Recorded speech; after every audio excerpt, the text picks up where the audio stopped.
Olá, sejam bem-vindos a mais uma aula da Língua em Foco. Sou professora Fernanda Regina Almeida, professora de língua portuguesa.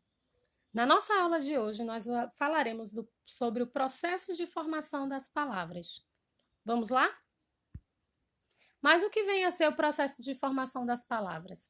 Quando a gente fala de processo de formação das palavras, a gente precisa compreender um assunto anterior a esse, que é a estrutura das palavras. E quando a gente fala de estrutura das palavras, a gente precisa entender que a palavra, na sua estrutura, ela vai ter radical, ela pode ter afixos ou desinências, ok? Então, isso que se acrescenta ou afixos ou desinências nominais ou verbais ao radical será muito importante para a nossa aula de hoje. Vamos lá? Então, quando a gente fala de processo de formação das palavras, a gente não pode esquecer que é a possibilidade da formação de novas palavras. Né? A formação de palavras, né? Processo de formação das palavras é a formação de novas palavras. E essa formação de novas palavras, ela vai acontecer em dois modos, por derivação ou por composição. Quando a gente aprende as palavras substantivas, né? A classe gramatical das palavras substantivas, a gente aprende várias classificações para o substantivo, e uma delas é sobre as palavras primitivas e derivadas. E esse critério será muito importante para a nossa aula de hoje, porque vamos nos ater somente à derivação, à formação de palavras por derivação. A derivação ela pode ser prefixal, sufixal, parasintética, regressiva ou imprópria. A derivação prefixal, como o próprio nome diz, né? Eu vou formar uma nova palavra, lembrando, né, que quando a gente fala de substantivo primitivo, é a palavra que tem a sua essência, e a derivada é a palavra que parte, né, dessa palavra primitiva, né? Então, quando eu falo que a derivação ela é prefixal, eu digo que a esse radical ou a esse radical é acrescido um prefixo para formar uma nova palavra. Então, infiel, ele vem da palavra fiel, ele vem do radical fiel. Logo, é a junção do in, que é prefixo, mais fiel. Da mesma forma, como reaver, que vem da palavra haver, eu tenho o ré como prefixo, mais o haver. E antemão tem por sua base, por sua essência, da onde é que vem? Da palavra mão. E eu acrescento um prefixo, o prefixo ante, dando uma nova significação, surgindo uma nova palavra, antemão.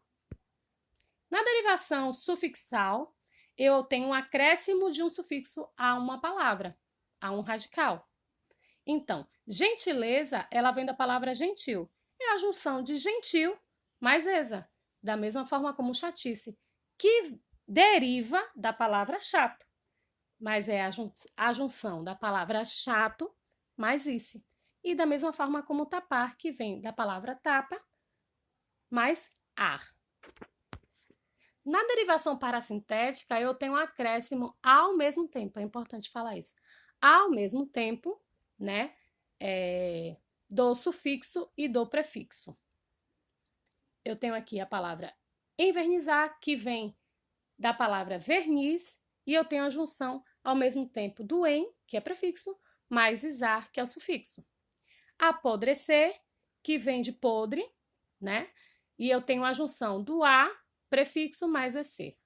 Da mesma forma como engordar, também que eu tenho, que vem, deriva, né, da palavra gordo, mas eu tenho a junção ao mesmo tempo de em como prefixo e ar como sufixo. Quando eu digo que é ao mesmo tempo, eu vou dizer que para ser derivação parasintética, eu tenho que ter ao mesmo tempo os dois, no sentido de que vamos observar a palavra envernizar.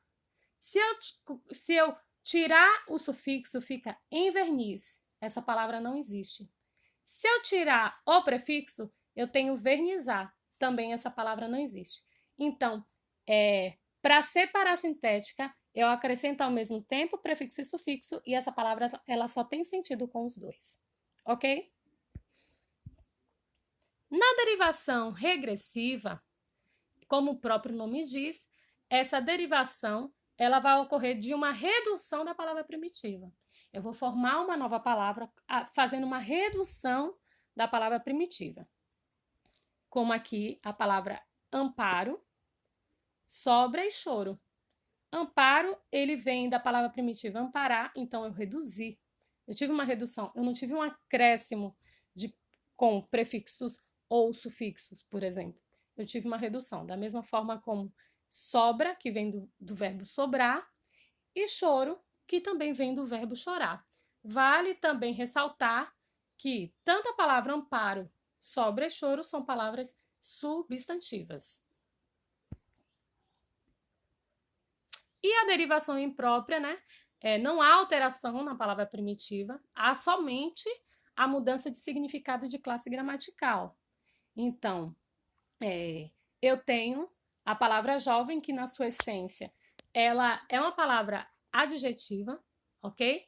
Mas a palavra jovem também pode assumir o valor de substantivo. Quando ela assumir o valor de substantivo, a derivação é chamada de imprópria. Por quê? Por exemplo, em que momento a palavra jovem ela pode assumir o valor de substantivo? Na frase, o jovem foi realizar o Enem, por exemplo, uma frase. Então, a palavra jovem aí já não assume nessa frase a função de adjetivo, de qualificar, de caracterizar. Mas não, eu estou dando um nome a alguém com a palavra jovem. Da mesma forma como saber, né?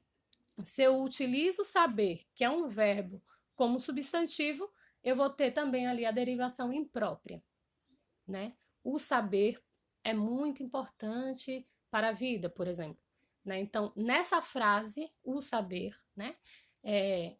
Eu vou estar dando a esse verbo valor de, além de substantivo, de sujeito.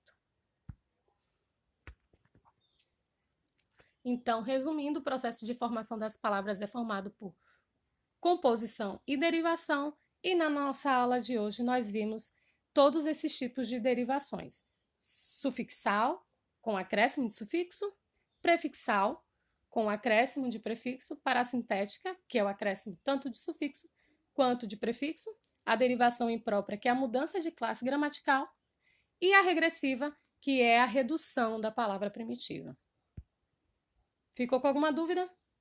Mande mensagem no meu e-mail. Até a próxima aula.